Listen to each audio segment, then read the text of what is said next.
이렇게라도 보니까 되게 기쁘네요.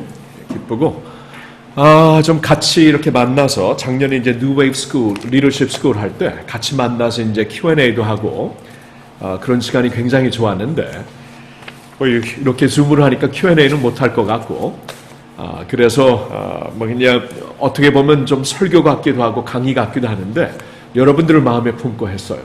이건 뭐 보통 주일날 설교할 때는 성도들 전체를 품고 말씀 내용을 준비하는데 오늘은 아니지 여길 봐야 되지. 내가 자꾸 스크린을 보내. 스크린 사람들이 여기 있으니까 이쪽을 보내. 여길 봐야지 여러분들이. 오케이, 알았어요. 아유, 이거 참. 오케이. 이렇게라도 여기를 봐야 좀 이렇게 반가운데. 이쪽 볼게요. 네, 고마워요. 네. Anyway, 여러분 마음에 품고 좀 이번 그 말씀을 준비해 보았습니다. 지금 참 어려운 때이죠. 어려운 때고 또한 최근에는 교회도 많이 데미지를 입은 때입니다. 사회에서 항상 뭐 교회를 향한 엔티적인 그 보이스는 있었지만 지난 한 몇 주 동안에는 진짜 그 정도가 넘은 것 같아요. 그리고 또 많은 이유에는 그러한 우리의 모습이 보였기 때문에 참 교회가 세상에 비춰주는 모습이 빛과 소금이 되어야 되는데 그러지 못하는 것을 보고 참 아쉬움이 큽니다. 자, 아쉬움이 크지만 우리가 그냥 주저앉을 수는 없죠. 하나님의 사람들이고 하나님의 나라는 계속 전진하고 주님의 교회는 주님의 몸인데 아무리 데미지를 받아도 계속합니다. 그 교회를 통해 하나님이 역사하실 거예요. 그렇기 때문에 이럴 때 우리가 주저앉지 말고 도리어 더 성령께서 오늘날 교회에게 하시는 말씀이 무엇인가 더욱더 귀를 기울여야 되겠죠. 그리고 교회는 사람입니다. 그러니까 결국 사람들이 바뀌어야 교회가 바뀌어요. 사람들의 생각이 바뀌고 마음이 바뀌지 아니하면 교회는 새로워질 수가 없습니다. 그래서 우리가 교회이고 또한 특별히 뉴웨이브를 생각할 때마다 여러분들은 참 이 교회의 넥스트 리더십이 아닙니까? 그렇죠? 교회가 연결되는 그러한 고리인데 여러분들이 또 우리가 새로워지지 아니하면 교회는 새로워질 수 없습니다. 그래서 이때에 참 성령께서 교회에게 주시는 말씀을 좀 생각하면서 우리가 좀 새롭게 주님의 교회로 다시 일어날 수 있는 그러한 귀한 계기가 되었으면 좋겠습니다. 이번에 이제 여러분들에게 무슨 토픽을 좀 전할까 하고 고민을 좀 했어요. 고민을 하는 가운데 지난 그 설교 시리즈였던 그 앞서 행하시는 성령님 사도행전을 좀 보았잖아요. 근데 그 시리즈는 참 새로웠습니다. 그 앞서 행하시는 성령님을 오늘날 아무도 모르는 아무도 가보지 않은 이 팬데믹 시대를 걸으면서 지금 이때에 앞서 행하시는 성령님을 좀 주목하면서 말씀을 보니까 굉장히 새롭더라고요. 그래서 저도 그랬고 또한 들으신 분들도 많이 그렇게 얘기를 했는데 그냥 보통 사도행전의 강의가 아니었고 사도행전을 통해 앞서 행하시는 성령님을 바라보는 그러한 시간을 가졌습니다. 자, 그러는 가운데 우리 뉴웨이브는 제가 보니까 4번을 스킵했더라고요. 총 15번의 앞서 행하시는 성령님 메시지를 전했는데 4번을 스킵했고 그 중에서 이제 특별히 3개를 스킵한 것 중에 3개를 좀 여러분들과 이번 기회에 나눴으면 좋겠다. 그리고 원래 전했던 말씀보다는 그때 전했던 말씀을 좀 배경 삼아가지고 조금 더 구체적으로 청년들을 생각하며 뉴웨이브를 생각하며 이 말씀을 준비하면 좋겠다 해서 그렇게 말씀을 준비해 보았습니다. 그래서 여러분들에게 홍보가 나갔듯이 3가지로 한번 이렇게 이번에 이 메시지를 전하려고 3가지를 한번 생각해 봤는데요. 첫째로는 하나님의 깊은 것, the deep things of God. 두 번째로는 거룩한 재설정, the reset. 세 번째로는 미션의 새 패러다임, mission now라는 그러한 제목으로 여러분들과 함께 지금 이때 하나님이 주시는 또 앞서 행하시는 성령님이 오늘날 교회 특별히 청년 리더들, 다음 세대 리더들, 뉴웨이브 리더들에게 주시는 말씀이 무엇인가 우리 한번 같이 생각해 보면 참 좋겠습니다. 처음으로 이제 여러분들과 나누고 싶은 말씀은 사실 앞서 행하시는 성령님 2번째 설교 말씀인데 이제 전체적인 말씀인데 그때 보았던 말씀은 사도행전 2장이었죠. 자, 사도행전 2장을 이제 말씀으로 쭉 보겠는데요. 스크린에 나오겠지만 제가 한번 쭉 읽을게요. 사도행전 2장 14절부터 21절인데, 자, 성령이 오순절날 성령이 이미 임하셨고요. 성령이 임하신 다음에 이제 제자들이 큰 그 성령의 감동을 받고 나가서 말씀을 전하기 시작하죠. 그것도 그냥 전한 게 아니라 여러 나라의 방언으로 말씀을 전했는데, 사람들이 희한해가지고 이 사람들이 어떻게 이런 걸 할 수 있을까 했을 때 이제 베드로가 11사도를 대표해서 이런 말씀을 전하는 내용이 2장 14절부터 나와 있습니다. 제가 한번 쭉 읽을게요. 베드로가 11사도와 함께 서서 소리를 높여 이르되, 유대인들과 예루살렘에 사는 모든 사람들아, 이 일을 너희로 알게 할 것이니 내 말에 귀를 기울이라. 때가 제3신이 너희 생각과 같이 이 사람들이 취한 것이 아니라, 3신은 오늘날로 말하면 오전 9시입니다. 이는 곧 선지자 요엘을 통하여 말씀하신 것이니 일러스되, 하나님이 말씀하시기를 말세에 내가 내 영을 모든 육체에 부어주리니 너의 자녀들은 예언할 것이요 너의 젊은이들은 환상을 보고 너의 늙은이들은 꿈을 꾸리라. 그때 내가 내 영을 내 남종과 여종들에게 부어주리니 그들이 예언할 것이요 또 내가 위로 하늘에서는 기사를, 아래로 땅에서는 징조를 베풀리니 곧 피와 불과 연기로다. 주의 크고 영화로운 날이 이르기 전에 해가 변하여 어두워지고 달이 변하여 피가 되리라. 누구든지 주의 이름을 부르는 자는 구원을 받으리라 하였느니라. 오케이. 자, 이 말씀이에요. 여러분, 여기서 베드로가 이제 무슨 말을 하고 있냐 하면은, 베드로 사도가 지금 일어난 일은 사실 구약 성경에, 여러분들이 알고 있는 구약 성경에 이미 예언된 말씀이 성취되고 있는 것입니다 하면서 이제 그 요엘서 2장 28절부터의 말씀을 그대로 인용합니다. 여기 보면은 이제 17절부터는 요엘서 2장 18절에 있는 말씀을 그대로 인용하는 것인데요. 2장 28절부터 나오는 말씀을, 이제 이 내용이 뭐냐 하면은, 하나님께서 이제 요엘 선지자를 통해서 구약 시대에 주신 말씀이 이거였습니다. 이제 때가 오는데 그때가 되면은 하나님의 영이신 성령님이 보편적으로 역사할 때이다. 구약 시대에도 물론 성령님이 역사하셨지만 하나님의 백성들과 보편적으로 협력하고 그들을 통해 일하시는 일은 구약 성경에서 찾아볼 수 없습니다. 특별한 사람들에게 특별한 환경에 특별한 사역을 위해 임하셨지, 신약 성경처럼 이제 그 때가 오리니, 이제 구약 시대에 보면은 미래죠. 미래가 되면은, 그때가 되면은 이제 성령께서 보편적으로 하나님의 백성들과 함께 협력하시며 일하실 것이다. 지금이 그때다 이제 말씀을 하시는 거예요. 그래서 이제 새로운 시대, 성령 시대가 열리게 되는데, 여기서 주목할 것이 바로 이것입니다. 그때는 성령의 시대를 우리가 볼 수 있는데, 성령이 보편적으로 어떻게 임하시는가? 말씀을 보니까 너희 노인들은 꿈을 꿀 것이고 하나님의 꿈을 꾼다. 너희 청년들은 하나님의 환상을 본다. 너희 자녀들은 하나님의 영으로 예언을 할 것이다. 자, 이게 영어로 말하면 distinguishing mark입니다. 이게 바로 이제 성령께서 임하시어서 구약과는 달리 하나님의 백성들과 보편적으로 역사를 하시는데, 여기서 볼 수 있는 성령님의 distinguishing mark는 이것이 독특한 면인데, 그것은 사람들이 성령으로 하나님의 꿈을 꾸며 환상을 보며 예언을 하게 될 것이다. 이 말을 한마디로 줄인다면은 하나님의 깊은 것을 알게 될 것이다. 그 말이에요. 그러니까 하나님의 꿈, 하나님의 예언, 하나님의 환상은 구약시대에 이러한 그 선지자들에게 주셨죠. 특별한 하나님의 콜링이 있는 선지자들, 아니면 제사장들에게 때때로, 또 왕인 이러한 그 다윗 같은 사람, 왕이었지만 또한 선지자였기 때문에 하나님의 꿈과 환상을 주시지 않았습니까? 이것은 하나님의 깊은 것이고 보통 사람들이 알 수 없는 것이었는데 이제 이것을 알게 되리라, 이 말씀을 하시는 거예요. 자, 그렇다면은 저와 여러분들이 오늘 이 어려운 시기를 지나면서, 특별히 교회가 데미지를 받은 이 시간을 지나면서 우리가 지금 성령께서 우리에게 임하시어 하나님이 약속하신 하나님의 깊은 것을 볼 수 있어야 돼. 깊은 것을. 이것을 보아야, 이것을 깨달아야 우리가 세상에서 흔들리지 않고 설 수 있습니다. 이렇게 사방에서 우리를 공격하고 있을 때에 우리의 잘못이든 우리의 잘못이 아니든 자잘못을 떠나가지고 사방에서 공격을 받을 때에 우리가 하나님의 깊은 것을 알고 그것으로 서 있지 아니하면은 결단코 설 수 없을 거예요, 이 세상에서.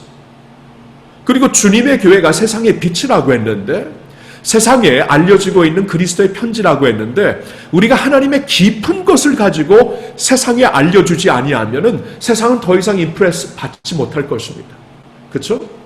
안 그래도 지금 이제는 색안경을 끼고 교회를 보고 있는데, 뭐 교회가 빌딩이 크다고 그 안에서 아름다운 무슨 문화 활동이 이루어진다고 거기서 임프레션 받지 않을 거예요. 이제는 세상이 교회로 말미암아 우리가 세상에서 알 수 없는 깊은 하나님의 것을, 깊은 영적인 것을 내가 들을 수 있구나, 알 수 있구나, 이것을 알아야 교회를 찾고 교회가 하나님의 소망이라는 것을 세상이 알게 될 것입니다. 고린도전서 2장 10절에 이런 말씀이 있습니다. 여기 보면은 한번 화면에 보여주시면은 내가 읽을게요. 여기 보면은 어디냐? 오직 하나님이 성령으로 우리에게 보이셨으니 성령은 모든 것 곧 하나님의 깊은 것까지도 통달하시느냐. 보세요. 오직 하나님의 성령을 이것을 우리에게 보이셨으니 성령은 모든 것 곧 하나님의 깊은 것. 영어로 보면은 But God has revealed it to us by His Spirit. The Spirit searches all things, even the deep things of God. Deep things of God. Deep things of God. 하나님의 deep things를 이제 성령으로 말미암아 우리가 터득할 수 있고, 우리가 그것을 이렇게 붙잡고 설 수 있어야, 여러분 세상이 그래야 이제는 교회를 찾을 것입니다. 더 이상 세상의 뉴스에서, 세상의 철학에서, 세상의 지식에서 더 이상 뭐 이렇게 핸들링이 되지 않을 때, 더 이상 답이 없을 때에 교회에서 가리키고 있는, 성도들이 가리키고 있는, 하나님의 백성들이 붙잡고 있는 the deep things of God, 하나님의 깊은 것을 우리가 터득하고 말할 수 있어야 이제 세상이 교회를 찾을 거예요. 자, 그러면 저는 여러분들에게, 이것은 이제 지난 그 설교를 할 때는 이렇게 설교하지 않았는데요. 자, 이것은 이제 여러분들에게 그러면 하나님의 깊은 것을 우리가 알기 위해, 하나님의 깊은 것을 알아가는 그러한 주의 백성들이 되기 위해 기둥과 같이 붙잡아야 할 몇 가지 요소가 있는 것 같아요. 그러니까 이겁니다. 프리즘을, 이제 하나님의 깊은 것을 이제 성령의 프리즘을 통해서 봐야 되는데, 성령의 렌즈를 통해서 봐야 되는데, 그 프리즘, 그 렌즈가 무엇인가? 하나님의 깊은 것이란 바로 이 세 가지 요소, 이 프리즘을 통해서 우리가 터득할 수 있고 깨달을 수 있는 것이다. 그래서 이 세 가지를 오늘 좀 나누고 싶은데, 그것은 은혜고, 두 번째로 교회고, 그리고 하나님 나라입니다. 이 세 가지 프리즘을 통해서 하나님의 깊은 것을 우리가 터득할 수 있어야 돼요. 한 가지씩 볼까요? 첫째로는 은혜입니다. 여러분, 이 구약 시대와 신약 시대가 이렇게 그 다른 면이 무엇이냐 하면은, 이렇게 좀 이렇게 구별되는 것이 뭐냐 하면은 하나님의 은혜입니다. 그러니까 하나님의 은혜가 구약 시대에도 없었던 건 아니지만, 이 신약 시대의 프리즘을, 신약 시대의 뭐라고 할까, 이러한 그 전체적인 프레임을 하나님께서 성령을 주시고 성령으로 말미암아 새 시대를 열었을 때, 예수 그리스도의 복음으로 새 시대를 열었을 때, 그 새 시대의 전체적인 기둥, 이 전체적인 프레임이 무엇인가? 은혜예요, 은혜. 하나님의 은혜. 사도행전을 보면은, 그래서 이제 그 사도행전의 새로운 역사를 쓰고 계실 때 베드로와 요한을 중심으로 하지 않고 바울을 중심으로 하는 것을 우리가 볼 수가 있습니다. 여러분, 바울이라는 사람은 교회를 핍박했던 사람이죠. 예수 그리스도로 회방했던 사람입니다. 교회를 앞장서서 막았던 사람이고 성도들을 죽였던 사람이에요. 근데 하나님이 그 사람을 일으켜서 사도행전의 그 역사를 써나가시는데 중심 인물로 삼으신 것을 봤을 때, 아, 은혜의 시대가 열렸구나. 하나님께서 은혜의 시대, 은혜의 사도로 이제 새로운 시대를 쓰고 있는 것을 우리가 볼 수 있습니다. 오늘도 마찬가지입니다. 우리가 이 시대에서 하나님의 깊은 것을 알아가기 위해서는, 하나님의 깊은 것을 터득하고 그 안에서 살기 위해서는 하나님의 은혜를 깊이 생각하며 살아야 돼요. 하나님의 은혜를 좀 축제하며 살아야 돼요. 교회가 무엇인가? 하나님의 은혜를 축제하는 것입니다. 축제하는 것. 전에 그 필립 얀스가 쓴 What's so great about grace, God's grace? 하나님의 은혜가 뭐 그렇게 대단한 것인가라고 90년대에 이 베스트셀러 책이 있는데, 하여튼 그 은혜를 찬양하며 은혜를 축제하며 쓴 책인데, 그 책은 언젠가는 우리가 다 봐야 돼요. 너무나 귀한 책인데, 오늘날 교회는 무엇인가? 하나님의 교회는 어떠한 것인가? 하나님의 백성들은 어떠한 사람들인가? 한 단어로 구별해야 된다. 하나님의 은혜를 아는 사람들. 하나님의 은혜가 축제되는 것. 은혜로 빚어진 사람들이 모여서 그 은혜를 감격하고 은혜를 축복하고 은혜를 만끽하며 사는 것이 바로 주님의 공동체이다. 주님의 사람이다. 100% 동의하고, 이것은 이제 앞으로 오늘날 하나님의 깊은 것을 터득하며 사는 세대가 정말 더욱더 붙잡고 살아가야 하는 것입니다. 여러분, 성경을 보면은 갈라디아서 3장 28절과 29절에 이런 말씀이 있는데요. 거기 보면은 너희는 유대인이나 헬라인이나 종이나 자유인이나 남자나 여자나 다 그리스도 예수에서 하나 안에서 하나이니라. 다음 구절. 너희가 그리스도의 것이면 곧 아브라함의 자손이요 약속대로 유업을 이을 자니라. 자, 28절을 한번 볼까요? 28절을 보면은 너희는 유대인이나 헬라인이나 종이나 자유인이나 남자나 여자나. 여러분, 그 당시에 유대 사회나 헬라 사회나 오늘날 우리가 살고 있는 이 현대 사회도 클래스별로, 이렇게 등급별로, 부류별로, 지위별로 세상은 나뉘어져 있어요. 세상은 나뉘어져 있습니다. 지위별로, 등급별로, 부류별로, 클래스별로. 그렇죠? 그래서 유대인과 헬라인은 반드시 나누어질 수밖에 없었어요. 그것은 그 당시에 종교 시스템이 그랬다는 겁니다. 유대 종교 안에도 유대와 헬라인은 서로 구별되는 것이었어요. 유대인들은 헬라인들과 이방인들과 같이 이렇게 같이 교제를 나눌 수가 없었습니다. 그리고 헬라인들은 자신들의 어떠한 정치 개념이 있죠. 자신들의 철학이 있죠. 유대인들을 어리석게 보았어요. 같이 믹스가 되는 부류가 아니었습니다. 종이나 자유인, 얼마나 확실하게 서로 밥을 먹은 적이 없어요. 남자와 여자, 오늘날에도 이렇게 성별 차이가 있는데, 그렇죠? 남자 여자 차별이 오늘날도 있는데 2000년 전은 오죽했습니까? 그렇죠? 같은 클래스로 보지 않았습니다. 여러분, 이것이 세상입니다. 근데 이 모든 것이 그리스도 예수 안에서 무너진다. 그리스도 예수 안에서 하나가 된다. 그리고 다음 구절을 보면 이제 그리스도 예수 안에서 너희는 아브라함의 자손, 약속의 언약의 자손들이 된 것이다.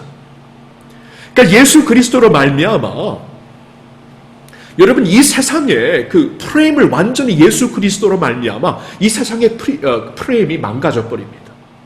세상의 이 프레임이 부서져 버려요. 지금까지 이렇게 구별시키고, 지금까지 이렇게 클래시파이하고, 지금까지 이렇게 너희들은 서로 같이 교제할 수 없다. 종교적으로도 서로 구별하고 있는 그러한 세상을 그리스도가 오시어서 그러한 세상을 부셔버리십니다. 그리고 더 이상 이제 operating 시스템이 어떠한 클래스 시스템이 아니에요. 어떠한 economic 시스템이 아니에요. 어떠한 공부를 통해서 어떠한 대학을 갖는가 그런 시스템이 아니에요. 어느 나라에서 자라는가 그런 시스템이 아니에요. 이제는 operating 시스템이 grace of God, 하나님의 은혜라고 새로운 프레임을 우리에게 만들어 주십니다. 그래서 하나님의 깊은 것, 우리가 세상 프레임 안에 살면서 왜 하나님의 깊은 것을 알지 못하는가? 하나님의 operating 시스템을 우리가 모르고 있어요. 여러분 컴퓨터를 하면 오퍼레이팅 시스템이 모든 것을 인터넷을 움직이고 있죠. 구글이면 구글, 그렇죠? 뭐 네이버면 네이버. 이 오퍼레이팅 시스템 안에 들어가서 그 안에서 세계가 펼쳐지는 거예요. 근데 하나님의 오퍼레이팅 시스템이 은혜라는 것이에요. 그래서 우리가 교회를 다니면서 신앙생활을 하면서 하나님의 오퍼레이팅 시스템 안으로 깊이 들어가지 아니하면 하나님의 깊은 것을 터득할 수가 없습니다. 일평생 70년, 80년 예수 믿어도 교회 생활해도 하나님의 깊은 것을 알지 못하고 그냥 종교 생활하다가 구원은 받았는지 모르지만 세상에 아무런 임팩트를 줄 수가 없습니다. 아무런 임팩트, 하나님의 깊은 것을 몰라요. 저와 여러분들은 하나님의 깊은 것, 이것을 알기 위해 하나님의 오퍼레이팅 시스템 안으로, 은혜 안으로 더 깊이 들어가야 돼요. 그 은혜를 만나서 축제해야 돼요. 그 은혜 안에서 우리가 서로 이제 감격하며 만끽하는 그러한 공동체가 되어야 돼요. 은혜를 셀러브레이트하는 예배가 되어야 돼요. 그 은혜를 우리가 만끽하며 살면 살수록, 그 은혜를 우리가 깊이 자각하면 살면 살수록 우리 인생이 바뀌어집니다. 질이 바뀌어져요. 가정이 바뀌어질 것입니다. 교회가 바뀌어질 것입니다. 세상이 바뀌어질 것입니다. 왜냐하면 세상은 이러한 오퍼레이팅 시스템이 아니에요. 절대로 아닙니다. 그러니까 우리가 자꾸 주님의 공동체가 세상의 오퍼레이팅 시스템 안에 들어가서 그 안에서 자꾸 감동을 주려고 하면은 우리는 이길 수 없는 게임을 하는 거예요. 세상의 오퍼레이팅 시스템은 모르겠어요. 성공이겠죠? 또한 앞서 나가는 문화겠죠? 엄청난 화려한 빌딩이나 시스템이겠죠? No more. 그런 것 갖고 세상에 이제 절대로 임프레스 못 받습니다. 아니, 그런 것 때문에 이제 교회를 비판하기 시작. 이미 그렇게 했지만 오늘날 더 그러잖아요. 그러니까 무엇이 이제 교회를, 주님의 백성들을 디파이닝 해야 되냐면 하나님의 오퍼레이팅 시스템. 은혜입니다. 은혜. C.S. 루이스가 20세기에 그 세계적인 그 변론가였죠. 기독교 변론가, 어팔로지스트로. C.S. 루이스가 이제 30대 초반까지 무신론자였죠. 그가 옥스퍼드 대학의 문학 교수였는데, 그가 이제 예수를 30대에 믿게 되어서 30년 동안 무신론자로 산 이성인이 예수를 믿게 되니까 그 이성적으로 내 믿음이 어떻게 세워진 것이고 나는 예수를 떠나서 살 수가 없고 하나님의 은혜를 떠나서 살 수가 없고, 정말 그 C.S. 루이스는 20세기야 21세기도 이 기독교를 변론해주는, 세상에 변론해주는 어떠한 기독교 철학가며 변론자며 복음 전파자이죠. C.S. 루이스가 그런 얘기를 합니다. 이렇게 자신이 어떻게 예수를 믿게 되는가, 이런 그림을 그리는데, 나는, 하나님, 당신은 나를 추격하는 사냥꾼이었고, You were the hunter. You were the hunter. I was the prey. 나는 그 사냥꾼이 부담스럽고 무서워갖고 계속 도망치는 사슴과 같았습니다. But you never gave up. 그러나 나를 포기하지 아니하신 하나님, 추격을 포기하지 않으셨던 하나님, 그리고 결국에는 당신의 은혜의 화살로 나를 쏘아 당신의 것으로 마침내 만들어 버리셨습니다. 은혜라는 거예요. 은혜로 나같이 30년 동안 내 머리를 굴리면서 하나님이 없다, 하나님이 안 계시다, 그러한 하나님 필요 없다, 그러한 종교 필요 없다, 그렇게 믿고 살았던 나를 하나님께서 포기하지 않은 사냥꾼으로서 나를 추격하여 마침내 그 은혜의 화살로 나를 쏘아서 당신의 것으로 만들어 버리셨습니다. 은혜예요, 은혜. 그러니까 하나님의 역사는 은혜입니다. 시편 23편의 다윗이 진실로 주의 선하심과 인자하심이 정녕 나를 원어에 보니까 추격하리니, C.S. 루이스가 썼던 추격하리니, 정녕 나를 따르리니, 소극적인 단어가 아니라 추격하리니, 반드시 추격해서 나를 당신의 것으로 잡아버릴 것이니. 여러분, 이게 우리입니다. 우리가 다 이래서 예수 믿는 거예요. 우리 힘으로 예수 믿은 사람 한 명도 없습니다. 우리 노력으로 종교 생활하면서 구원받은 자 한 사람 없습니다. 하나님이 포기하지 않고 저와 여러분을 추격하셔서 당신의 것으로 만들어 버리신 거예요. 그러니까 every moment we breathe, 그렇죠? 우리가 살면서 숨을 쉬는 매 순간 우리는 하나님의 은혜를 숨쉬고 있는 거예요. 은혜를. 하나님의 은혜를 숨쉬면서 Because of your grace. What an amazing grace. Amazing grace. How sweet the sound. 그 은혜를 우리가 누리면 사는 거예요.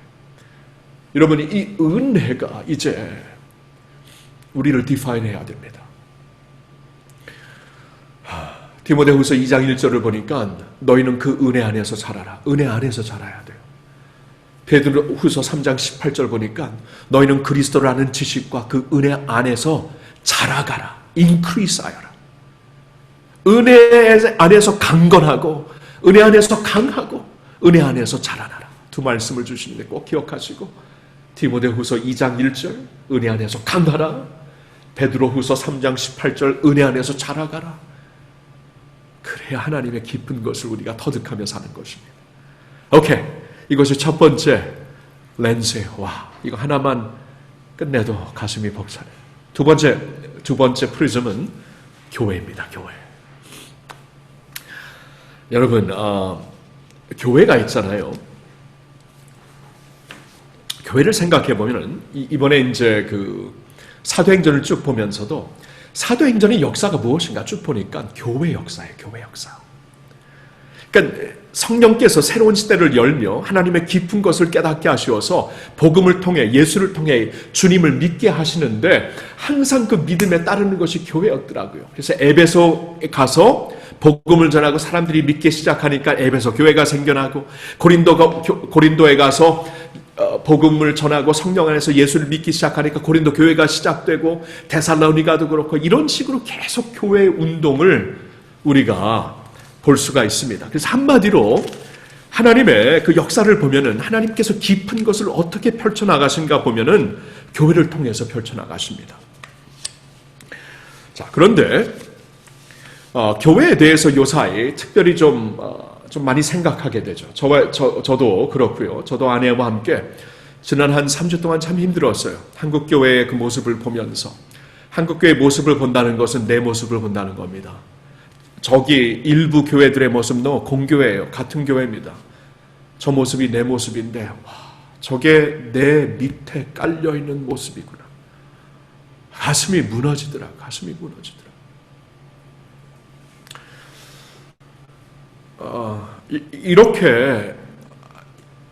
이렇게 그 위기 가운데 우리가 보일 수 있는 성품이 저 정도뿐인가? 자잘못을 떠나서 말입니다. 여러분, 세상이 우리를 핍박한다 할지라도 주의 성도들 그런 모습 안 보였거든요. 핍박을 하면은 핍박 가운데 예수 그리스도의 모습을 보여서 핍박하는 자들이 도리어 주님을 믿게 되었거든요. 이게 이제 교회 역사고 한국 교회 역사예요. 핍박 가운데 그랬는데 오늘날 어떻게 된 것인지 왜 저러는가? 자잘못을 떠나가지고 박해를 받는다고 할지라도 탄압이라고 할지라도 저런 모습을 보여야 되는 거예요. 이 성품이 떠나버린 열정은 있는지 모르겠어요. 진리는 있는지 모르겠어요. 파이팅 스피릿은 있는지 모르겠어요. 근데 성품이 떠나버린, 그리스도의 성품이 떠나버린 한국교회의 모습을 보면서, 나의 모습을 보면서 와, 애통했습니다. 진짜 애통해요. 지금 애통하는 시기를 보내고 있어요. 요새 아내와 함께 왜 이렇게 요새 몸이 힘든가? 애통하는 것 같아. 애통하는 게 영혼이 애통하는 것 같아. 솔직히 힘들어요. 자, 교회를 보면서 나 자신을 보면서 힘든 이때인데 아니야, 힘든 이때인 만큼 그럼 교회가 이제 새로워져야죠. 교회가 새롭게 일어나야죠. 그리고 더욱 하나님의 깊은 것을 알아가기 위해서 하나님은 당신의 교회를 통해 세상에 이제 오퍼레이팅 시스템이 하나님의 그레이스고 그 오퍼레이팅 시스템 안에 하나님께서 이제 보여주시는 하나님의 나라의 실제적인 모습이 교회인데, 왜냐하면 성경을 보니까 교회는 그리스도의 몸이다, 그리스도의 신부다 그랬잖아요. 그러면 이게 실제적인 하나님 나라의 모습입니다. 그러면 이 실제적인 모습이 망가졌어요? 데미지를 받았어요? 많이 실망스러워졌어요? 그러면 하나님 가장 실망스러워, 가장 슬퍼하시는 분이 누구일까? 예수님이 아니겠습니까? 당신의 신부인데, 당신의 몸인데 주님이 가장 슬퍼하신다는 걸 잊지 말아야 돼요. 우리보다 더 슬퍼하실 것입니다. 그러면서 이제 주님은 주님의 몸된 교회를 이제 리세팅 하시고 이럴 때 우리도 새롭게 하시고 있는 이때이죠. 도리어 팬데믹 가운데 이런 일이 터져갖고 우리 자신을 좀 이렇게 보게 되면서 그동안 막 열심히 모였던 것을 다 스탑시키시고 이제는 좀 온라인을 통해서 이렇게 지금까지 줌을 통해서 하나님이 좀 조용한 자리에서 각자의 자리에서 자신을 성찰하며 자신을 돌아보게 하시는 것이 은혜가 아닌가. 도리어 팬데믹이 은혜가 아닌가. 주님의 몸된 교회가 새로워질 이때에 이 비대면으로 지금 조용히 자신을 성찰하는 것이 은혜가 아닌가라고 생각을 하게 됩니다. 여러분, 이런 예화를 어디선가 들었는데 참 좋은 예화예요. 하나님이 우리에게 허락하신 목적지를 이제 하나님께서 교회라는 배에 우리를 태워갖고 교회라는 배에 우리를 태워가지고 그 목적지에 다다르게 하신다. 근데 그 배가 지금 삐걱이기 시작해요. 너무나 많이 삐걱이기 시작하고 그래서 그 안에 타고 있는 사람들이 다 구토하고 야단났어요. 큰일 났어요. 그런데 이 배를 지금 운영하시는 선장이 그 배의 키를 잡고 계십니다. 배를 놓지 않으셨어요. 그리고 이 배에 태운 당신의 백성들을 아무리 삐걱이는 배일지라도 아무리 데미지를 받은 배일지라도 이 배를 가지고 목적지에 다다르게 하신다. 이것을 이제 그 선장께서 말씀을 하고 있습니다. 그렇다면은 주님의 교회를 그 선장께서 이제 삐걱이는 이 배라면은 고쳐가실 것이고 아니면 아예 이제 완전히 부서진 배라면은 어느 곳에 잠시 머물게 하여서 새롭게 그 배의 프레임을 가지고 새롭게 지어갖고 가시지 않을까요? 그렇죠? 그래서 배가 아무리 삐걱거려서 지금 막 우리가 그 안에서 구토할지라도 배를 포기하면 안 됩니다. 이게 목적지예요. 이게 하나님께서 지금 우리를 이 배에 태워갖고 가시고 있는 것입니다. 이것을 성경에서 좀 보고 싶어 하는데 에베소서에 나와 있는 성경 두 군데를 보겠습니다. 먼저 5장 25절부터 27절까지 하나님께서 이런 말씀을 하고 있어요. 에베소서를 한번 보시면은 25절 보면은 이제 남편과 아내의 그 관계를 그리스도와 교회의 관계로 설명을 해주시는데, 자 한번 보세요. 남편들아 아내 사랑하기를 그리스도께서 교회를 사랑하시고, 이제 여기서부터 봐야 됩니다. 그 교회를 위하여 자신을 주심같이 하라. 자 계속 봅니다. 그러니까 그 교회를 위하여 자신을 주신 그러한 그 그리스도죠. 이는 곧, 그러니까 신랑이신 예수가 교회를 어떻게 하시는가? 이는 곧 물로 씻어 말씀으로 깨끗하게 하사 거룩하게 하실 것이고 하시고, 그리고 자기 앞에 영광스러운 교회로 세우사, 마침내 그렇게 세우셔서 티나 주름 잡힌 것이나 이런 것들이 없이 거룩하고 흠이 없게 하려 하십니다. 전에는 좀 우스꽝소리로 우리가 이제 거룩한 보톡스가 여기 있다. 여기 보니까 분명히 티나 주름 잡힌 것을 없애신다. 이 거룩한 보톡스를 맞아야지 나중에 후유증이 없는 것 같아요. 하여튼 그건 지금 너무 심각한 말을 하다가 갑자기 보톡스 얘기해서 이상하게 지금 초점을 잃었네요. 나도 잃었네.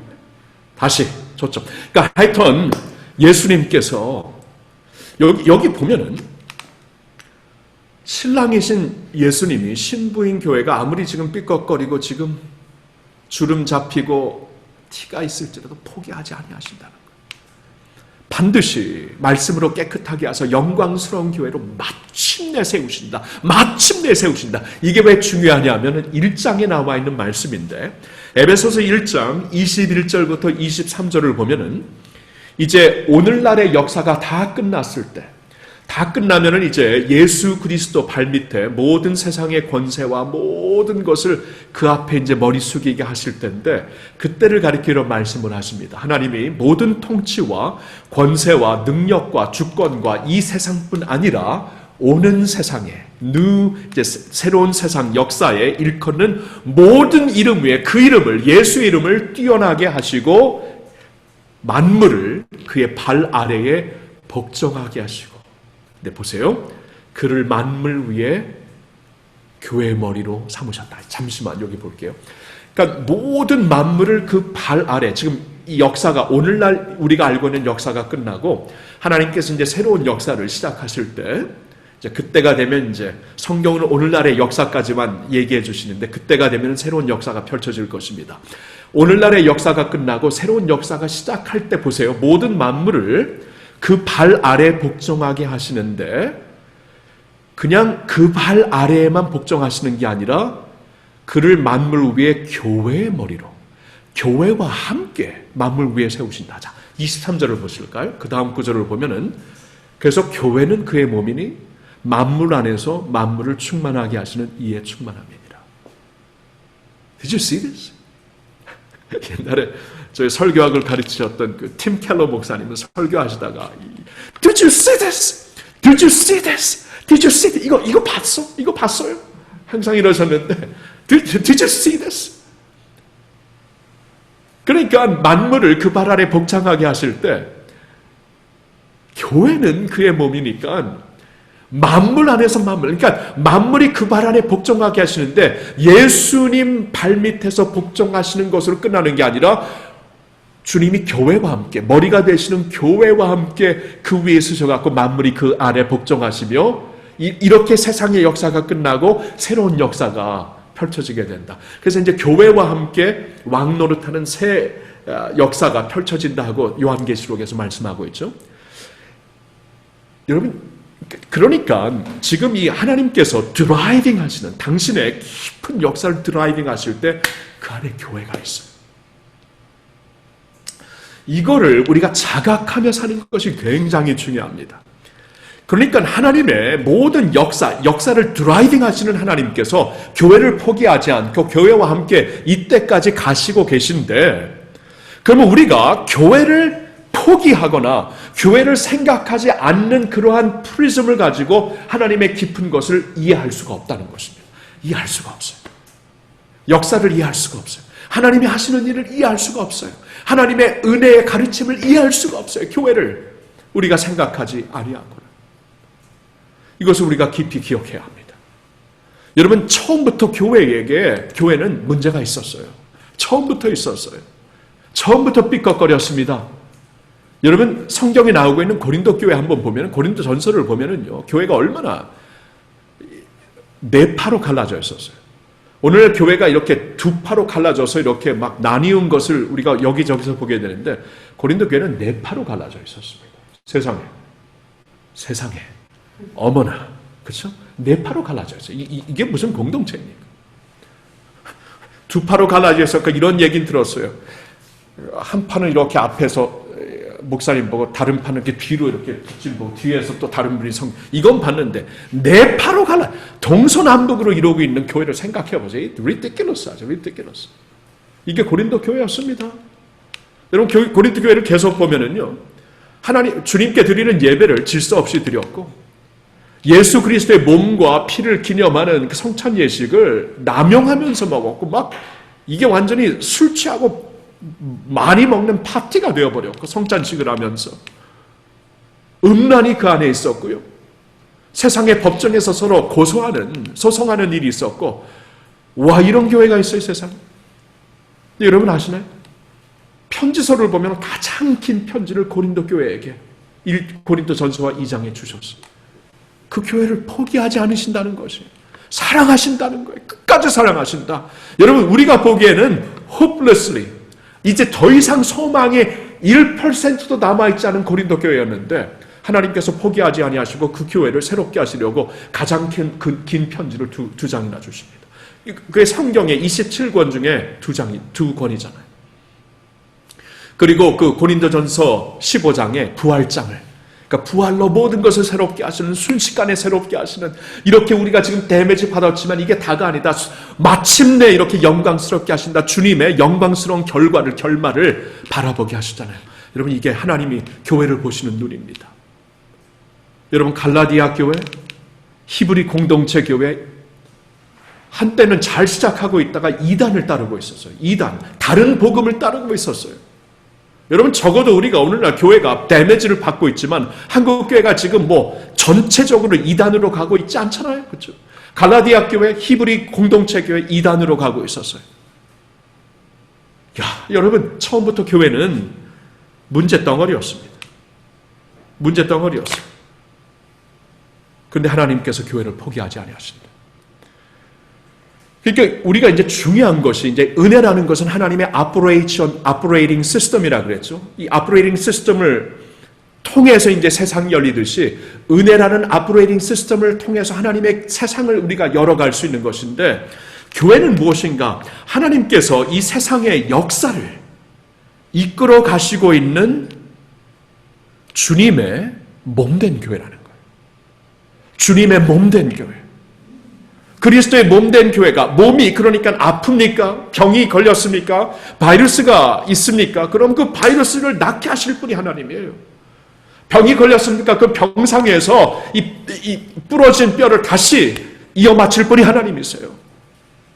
이 교회가 지금 힘이 빠졌습니까? 다시 이렇게 영양가를 제공하시어서 일어나게 하실 분이 하나님이에요. 그러니까 하나님이 이제 operational system이 은혜였다면은 하나님께서 operating 이렇게 설계, 하나님께서 이제 operate 하시는 세계 설계가 바로 교회라는 것입니다. 이것이 하나님의 청사진이에요. 청사진. 에베소서를 보니까. 그러니까 이 청사진을 떠나가지고 하나님께서 다른 방법으로 역사하시지 않기 때문에 이제 중요한 것은 우리가 그러면 하나님의 청사진 안에서 하나님의 깊은 것을 보아야 돼요. 이 청사진을 떠나서는 세상의 청사진을 볼 겁니다. 청사진을 떠나서는 세상의 그림을 가지고 이해를 하는데 어디까지는 세상의 그림이에요? 하나님의 청사진을 볼 수 있어야 합니다. 여러분, 하나님의 청사진을 우리가 이제 보면서 이제 하나님의 교회라는 것을 꼭 생각하며 그 교회를 포기하지 마세요. 그리고 이제 그 교회, 주님의 교회, 몸된 교회, 사람이잖아요, 사람. 빌딩도 아니고 어떠한 시스템도 아니고 사람입니다, 사람. 우리가 사람으로서 새로워져야 돼요. 우리가 새로워져야 교회가 새로워지는 겁니다. 우리가 건강해져야 교회가 건강해지는 것이고, 우리가 그리스도와 깊이 동행해야 그리스도가 빛나는 교회가 되는 것이에요. 사람입니다, 결국은. 그러니까 교회를 포기해서는 안 되고요. 교회가 건강한 교회가 될 수 있도록 내가 일어나야 돼. 내가 건강한 주의 성도들로. 그래서 이 뉴웨이브 스쿨을 하고 있는 것입니다. 자, 하나님의 깊은 것을 볼 수 있는 프리즘은 첫째로 은혜이고, 이것은 operating system입니다. 하나님의. 그리고 두 번째로 하나님의 깊은 것을 볼 수 있는 것은 교회입니다. 이것은 하나님의 청사진입니다. operating blueprint입니다. 그리고 한 가지만 더 보겠는데 그것은 바로 하나님 나라입니다. 하나님의 나라. 여러분, 하나님의 나라는 있잖아요. 그러니까 안 보이는 영역에서 하나님이 펼쳐가시는 하나님의 통치권입니다. 안 보이는 영역에서. 이제 우리는 보이는 영역에서 살고 있죠. 그래서 보이는 어떠한 파워 스트럭처 안에 들어가기를 원합니다. 보이는 성공이라는 그 어떠한 그 개념 안에 들어가기를 원해. 그래야 성공이고, 그래야 파워가 있는 거고, 그래야 행복한 것이고. 근데 하나님의 나라는 안 보이는, 그러니까 보이는 세상이 결단코 담을 수 없는 하나님의 총체적인 월드뷰, 하나님의 월드입니다. 안 보이는 영역에서 펼쳐나가시는 하나님의 통치인데, 이 하나님의 나라를 우리가 기억하며 하나님의 나라라는 어떠한 그 큰 그림, 그렇죠? 이것은 operating system과 청사진을 넘어갔고 큰 그림, 우리를 받쳐주고 있는 월드뷰입니다. 월드뷰. 그렇죠? 그러니까 하나님 나라라는 월드뷰가 없이는 하나님의 깊은 것을 이해할 수도 터득할 수가 없는 것이에요. 여러분, 이것을 너무나 잘 보여주고 있는 성경의 한 예화가 있는데, 다니엘서 2장에 나오는 느부갓네살 왕의 꿈이었습니다. 이 꿈을 한번 이 픽처로, 사진으로 한번 여러분들에게 보여드릴게요. 다니엘서 2장에 나와 있는 이러한 그 픽처인데, 이 픽처를 보면은 이 느부갓네살 왕이 꿈에서 보았던 한 큰 동상입니다. 근데 이 꿈이 무엇인지 알 수가 없어가지고 이제 느부갓네살이 이제 완전히 미친 사람이 되죠. 그래서 나중에 하나님의 사람 다니엘을 만나갖고 그 꿈에 대한 설명을 받게 되는데, 이 꿈이, 동상은 이런 것입니다. 큰 동상이 금, 머리는 금, 그리고 팔과 가슴은 은, 그리고 배와 넓적다리는 동, 그리고 다리는 철, 그리고 발은 철과 진흙이 섞여 있는 동상입니다. 이 동상이 과연 무엇인가? 자, 이 동상을 가리켜서 하나님은 세상의 나라를 보여주고 있는 것입니다. 이 다니엘이 지금 살았던 그때는 바벨론이 이 머리와 같았죠. 황금과 같았죠. 그래가지고 이 바벨론을 물리칠 수 있는 국가들이 없었습니다. 이 바벨론은 그 누구도 건드릴 수 없는 이 황금과 같은 머리이다. 그래서 이 바벨론의 이제 나라가 이렇게 BC 605년부터 539년까지 쭉 진행이 되죠. 그러다가 그 머리 시대가 지나면서 은 시대가 생기는데 이것은 메데바사.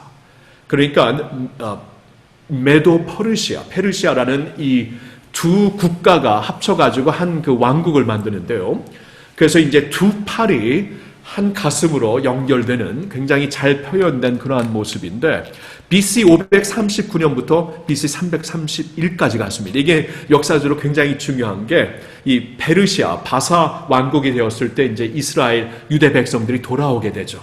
이스라엘 유대 땅으로 돌아오게 되어서 이것이 굉장히 어떤 역사에 남는 모습이 되는데, 근데 이 바사 페르시아 왕국도 끝나게 됩니다. 그 다음에는 헬라 왕국이 펼쳐지게 되는데, 헬라 왕국은 이 중심이 되는, 세계의 중심이 되는 문화권, 언어권의 중심이 되죠.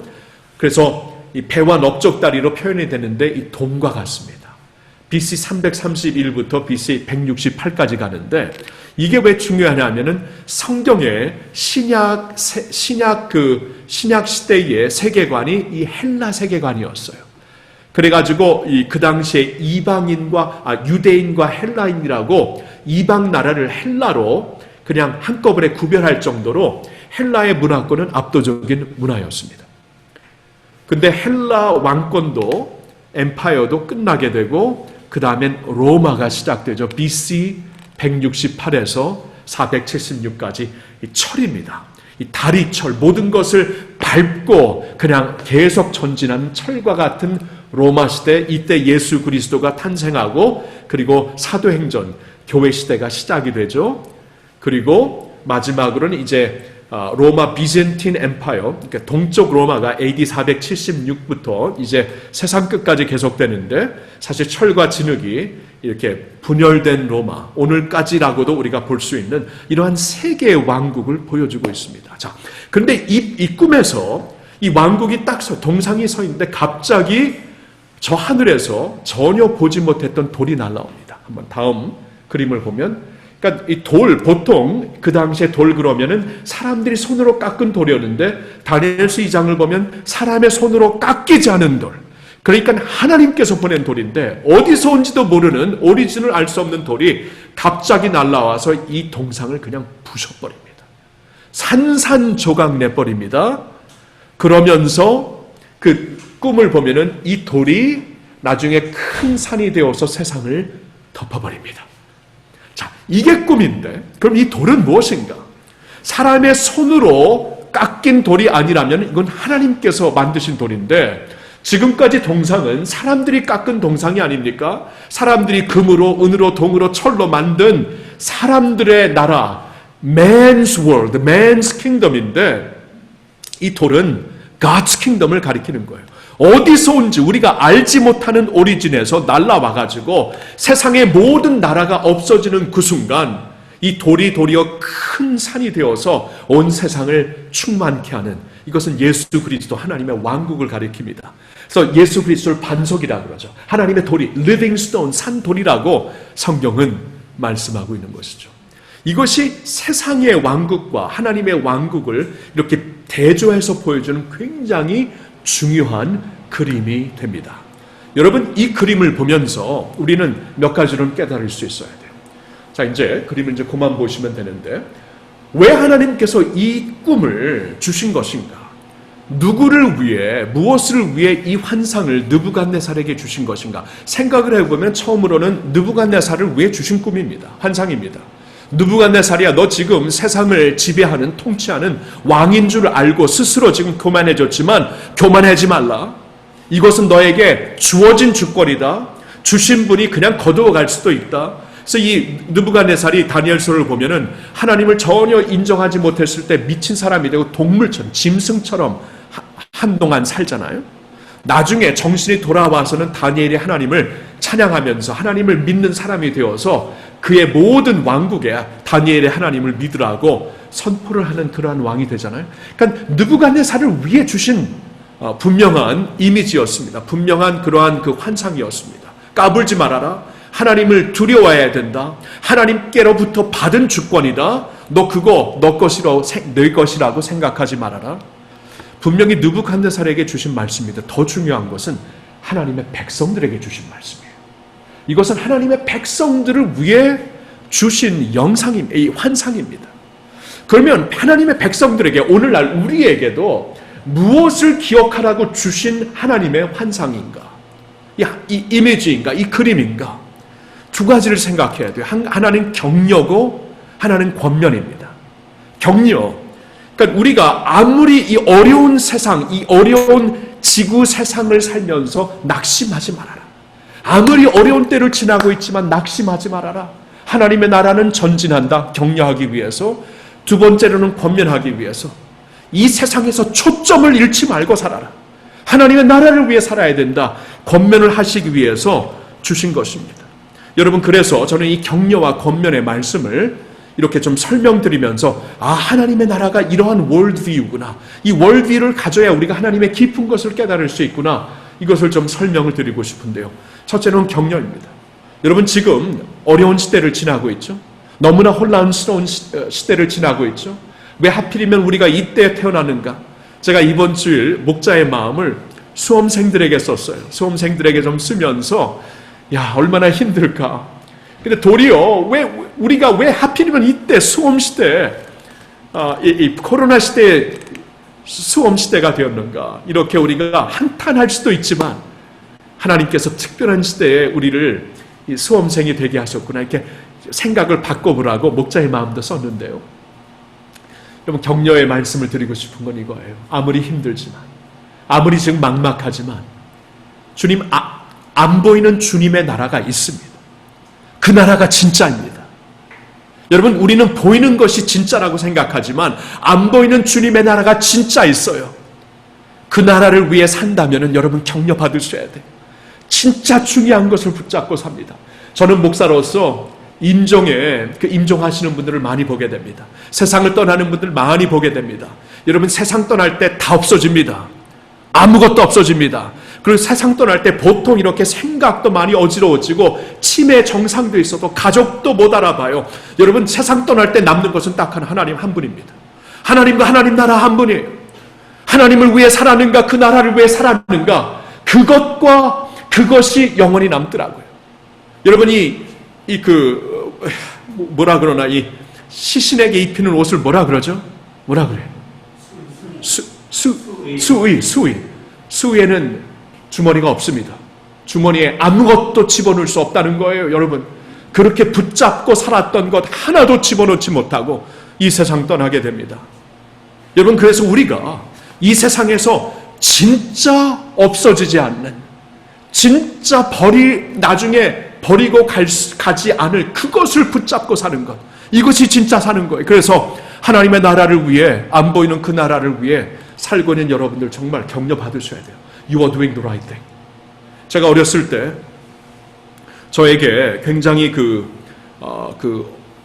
제가 이제 10대 때 예수님을 믿게 되고, 그때 이제 미국에서 교포교회에서 쭉 자라면서 저에게 굉장한 영향을 끼친 책들 중에 짐 엘리엇 선교사님에 대한 책이 있습니다. 그의 부인 되시는 일리자베트 엘리엇가 쓴 책인데, 이 짐 엘리엇 이 선교사님의 책을 이렇게 보면서 그분이 이제 이 27살에 순교를 하셨거든요. 이 남미 에콰도르 1952년도에 남미 에콰도르에 가서 아무도 찾아가지 않는 산속에 있는 아주 사나운 그러한 인디언 부족을 찾아서 선교하려다가 거기서 이제 순교한 27살에 순교한 사람인데, 짐 엘리엇가 항상 그 인생에 남겼던 그 인생의 모토 중에 앞에 스크린에 이제 보여드릴 그러한 말이 있습니다. 한번 보세요. 이거 보면은 참 저한테는 어린 나이에 너무나 큰 힘을, 감동을 주었습니다.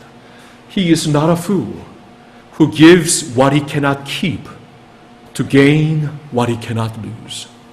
자신이 결코 간직할 수 없는 것을 포기하여 자신이 결코 이룰 수 없는 것을 획득하는 자는 절대로 어리석은 자가 아니다. 와, 제가 10대 예수님을 믿고 이 고등학생 때 이 책을 읽으면서 제 심령에는 이렇게 새겨지는 어떠한 하나님의 메시지가 되었습니다. 자신이 결코 간직할 수 없는 것을 포기해서 자신이 결코 이룰 수 없는 것을 쟁취하며 획득하며 사는 자는 절대로 어리석은 자가 아니다. 여러분, 하나님의 나라를 위해 사는 사람들이 이런 사람들입니다. You are not a fool. 세상의 눈에 보이기에는 fool이지만 우리가 이 세상을 떠날 때 남을 것 이거 하나입니다. 주의 나라를 위해 무엇을 했는가? 영원한 그 나라를 위해 내 인생을 어떻게 살았는가? 어떻게 투자했는가? 내가 어떠한 모습으로 하나님의 나라에 기여하며 살았는가? 여러분, 주의 나라를 위해 사는 여러분, 진짜 내가 결단코 이룰 수 없는 그것을 획득한 사람들입니다. 어리석은 자가 아니에요. 진짜 잘했어요. 믿음의 선진들 어떻게 살았는가? 믿음은 바라는 것들의 실상이요, 보지 못하는 것들의 증거니. 다들 이렇게 살았어요. 보지 못하는 것들의 증거를 붙잡고 살았던 사람들입니다. 다니엘아, 하나님의 백성들아, 영원한 주의 나라, 보이는 것은 동상이지만 언젠가 먼지가 되어서 없어질 동상을 위해 살 것인가, 안 보이는 그 나라를 위해 살 것인가, 안 보이는 그 나라를 기다리며 그 나라를 위해 우리가 수고하며 기도하며 사는 자들, 정말 옳게 사는 것이다 격려하시고 있습니다. 근데 한 가지 또 권면도 있어요. 여러분, 권면은 이겁니다. 우리가 역사의 모순 가운데 초점을 잃지 말라는 것이에요. 여러분, 우리에게는 역사를, 이 보이는 역사와 안 보이는 하나님의 킹덤 역사를 우리가 이제 대립되는 그 두 가운데 살면서 참 모순이 보일 때가 참 많습니다. 모순. 근데 오늘날 가장 큰 모순이 무엇인가? 저는 이 그 정치 세계라고 봐요. 정권이라고 봅니다. 오늘날도 이제 한국 교회에 이제 다는 아니겠지만 지금 너무나 이제 한쪽으로 치우친 그러한 그 교회의 모습을 보면서 지금 온 세상이 힘들어하고 있고, 온 나라가 힘들어하고 있고, 우리도 힘들어하고 있잖아요. 솔직히, 그렇죠? 저도 힘들고요. 이게 무엇인가? 제가 봤더니 이 세상에 보이는 모순 때문에 우리가 초점을 잃더라고요. 가장 초점을 잃기 쉬운 것이 정권입니다. 왜냐하면 정권이라는 것이 present power거든요. present practical power거든요. 근데 파워라는 것이 그 당시 다니엘이 살았을 때는 그 파워가 바벨론이었죠. 그 다음에 그 페르시아였죠. 그 다음에 헬라였죠. 그 다음에 로마였죠. 이 파워가 보이는 파워와 안 보이는 하나님 나라의 파워가 이 마찰되는 모순이에요. 모순. 그래서 이 모순을 우리가 여기서 초점을 잃으면 그 모순에 따라서 치우칠 수밖에 없습니다. 여러분, 한번 로마 정권을 한번 생각해 보세요. 로마 정권을 제가 이제 특별히 이렇게 가리키는 것이 신약 시대에 예수님 시대도 그렇고 이 사도행전 시대도 그렇고 다 로마 정권 시대였거든요. 로마 정권 시대에 진짜 정권은, 진짜 파워는 로마에게 있었어요. 자, 로마에게 있었는데 우리가 그러니까 이제 이 짧은 안목으로 보면은 이 로마 정권이 예수를 죽였죠. 로마 정권이 교회를 핍박했죠. 교회를 막 부서뜨렸죠. 나중에 네로는 완전히 교회를 학살시켰죠. 이 짧은 견해로 보면은 로마 정권이 이 교회를 지금 주님의 나라를 완전히 파괴하려는 정권으로 보이는데, 긴 안목으로 한번 보세요. 역사의 긴 안목으로, 하나님의 안 보이는 영역에서 하나님 펼쳐가시는 하나님의 긴 안목으로 보면 그 로마 때문에 복음이 선포됩니다. 그렇죠? 왜냐하면 사도행전의 그 스토리를 보면은요, 두 세대가 지나면서 그 당시 지중해 세계 땅끝이 복음화되거든요. 이게 왜 가능했는가? 로마 때문에 가능했어요. 로마 때문에 지중해 세계가 한 나라였습니다. 한 나라였기 때문에, 여러분, 지중해 세계가 오늘처럼 막 다닥다닥 여러 나라였으면은 초대교회가 복음을 들고 그런 나라들 갈 수 있었을까? 천만에요. 한 나라였기 때문에 한 정권 밑에 있었기 때문에 가능한 것이었어요. 그리고 한 로마 정권 밑에 있었기 때문에 언어가 하나였습니다. 언어가. 그 당시 물론 라틴어였고 이제 그들이 이제 그 헬라어의 문화를 그대로 받아들여 갖고 이 그 학문적으로는 헬라어를 그대로 썼기 때문에 헬라어로 성경이 선포되고 라틴어로 이제 복음이 전파가 된 것이에요. 그리고 루트도 트래블링 루트도 한 정권이었기 때문에 가능했습니다. 육로와 항로가 이 로맨 로드를 통해 항로를 통해서 이 복음이 전파되었기 때문에 여러분 지중해 세계에 사도행전이 가능했던 것입니다. 그러니까 짧은 견해로 보면은 모순이에요. 모순. 이 세상의 정권이 보이는 정권이 모순인데 긴 넓은 견해로 보면은 하나님께서 사용하시는 도구가 됩니다. 구약을 보면은 이집트가 그랬죠. 이집트는 바로 때에 이 하나님의 백성들 노예 삼는 그러한 나라였지만 이집트에서 400년 동안 이스라엘의 가문이 나라로 변합니다.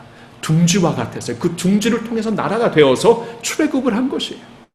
나중에 바벨론 정권이 유대 백성들을 때려 눕히고 성전을 완전히 부숴버린 나라였지만 바벨론의 포로로 잡혀간 사람들이 하나님의 새로운 구루터기가 되잖아요. 그러니까 무슨 안목으로 보는가 이게 굉장히 중요합니다. 여러분 이 긴 안목으로 보지 아니하면은 오늘날 이 모순 속에서 우리가 은혜를 잃어요. 하나님의 교회를 잃게 돼요.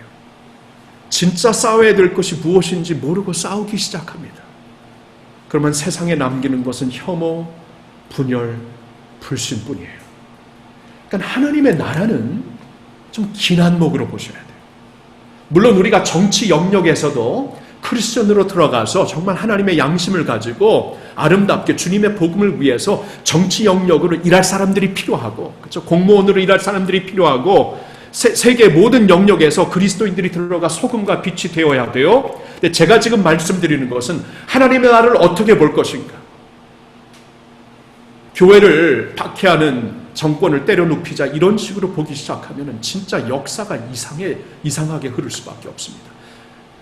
저는 오늘날 한국 교회도 그렇고 미국 교회도 그래요. 미국 교회도 제가 리퍼블리건인데 요사이 리퍼블리건이 트럼프 대통령을 그렇게 완전히 맹목적으로 지지하면서 어떻게 맹목적으로 지지할 수는 있지만 맹목적으로 지지하면서 반대는 무조건 반대해야 되는 이런 식으로 가는가 보면 볼수록 참 우리가 이 하나님의 나라에 대한 견해가 부족하구나. 하나님의 나라를 긴 안목으로 보아야만 되는데 그러지 못할 때 우리는 모순 가운데 초점을 잃을 수밖에 없구나.